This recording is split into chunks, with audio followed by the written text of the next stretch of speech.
La phase 4 concerne un autre style de désillusion, qui porte sur un objet précis, ta thèse, et qui a pourtant pour effet d'aboutir à la défense de cette thèse, d'où l'idée de désillusion productive. C'est le moment où tu renonces à engendrer une œuvre glorieuse, ou même un travail que tu pourrais considérer comme vraiment abouti. J'ai totalement bâclé.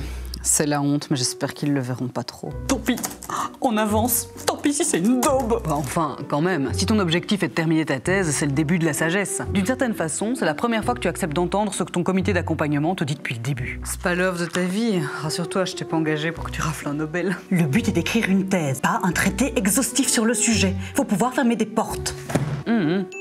Ça y est. Tu as remis un document complet à ton jury pour un premier tour de ring. Ça sent la fin, mais c'est pas fini. Comme on dit chez nous, quand il y en a plus, il y en a encore. De l'énergie, bien sûr, mais aussi des commentaires peu enthousiastes, des points flous, des pistes d'amélioration, des doutes, sauf peut-être un. À ce stade, l'interrogation cruciale « Est-ce que je vais y arriver ?» se réduit à une simple affirmation. Oui, je vais finir, oui. Peu importe comment, et même si plus personne ne veut travailler avec moi après.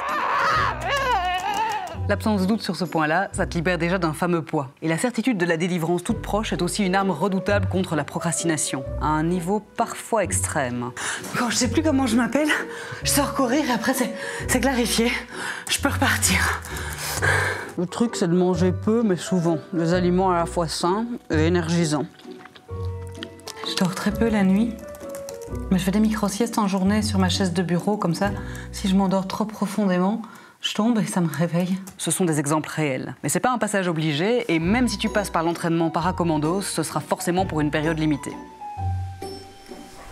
Cela dit, en général, c'est pas au moment de recevoir les dernières remarques avant la défense que t'es au sommet de ta forme. Donc c'est vraiment le moment de te rappeler que 1, c'est bientôt fini, et que 2, tes lecteurs et tes lectrices ont forcément des choses à dire, sinon à quoi bon? Finalement, l'objectif est d'accéder à la grande finale avec le meilleur travail possible, compte tenu des circonstances qui sont les tiennes. Bref, c'est plus le moment d'être perfectionniste ou de te flageller à l'infini. N'hésite pas à revoir les épisodes 3 et 4 de la saison 1 sur ces sujets.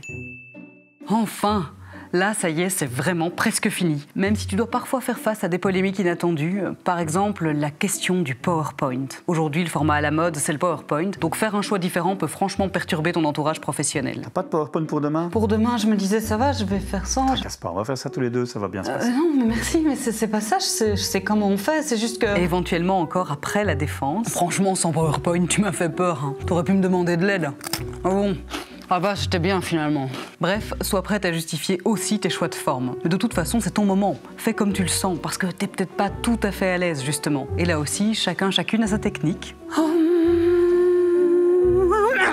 Oui, moi j'avoue, la veille de ma soutenance, j'ai bu un grand verre de vin rouge. Ah non, pas de stress pour moi, non.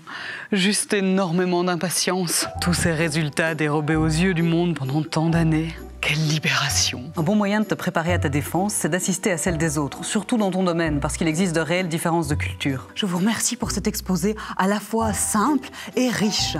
Ce qui me frappe en écoutant l'impétrante, c'est aussi de constater... Elle l'a traité de quoi, madame? L'impétrante, ça veut dire...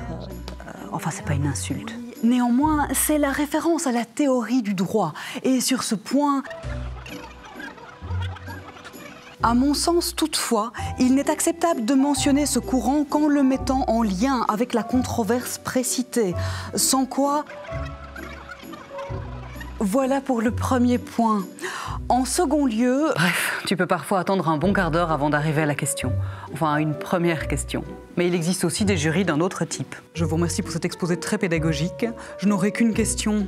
Pensez-vous vraiment que le treillis des sous-espaces analyseurs d'un espace à produit interne partiel puisse définir une sémantique de la logique linéaire de Girard? Au début, ça fait un choc. Mince, c'est sec. Il a pas aimé, tu crois? Bon, rien à voir, c'est toujours comme ça. Alors c'est presque fini. La chance qu'elle a, l'impétrante. Là quoi? Il y a du pour et du contre. Les prises de parole longues peuvent sembler très longues et en même temps, elles mettent parfois mieux le travail en valeur. De toute façon, peu importe, t'es tellement concentré et proche de la fin que tu peux tout subir. Il y a que ton public qui souffre, mais il sera récompensé par un drink. Formidable. À ta thèse. Hey, ma biche. À ta thèse. Génial, hein? Ouais, à ta thèse. Bravo! À ta thèse. C'était super! À ta thèse. J'ai rien compris. Mais qu'est-ce que je vais devenir?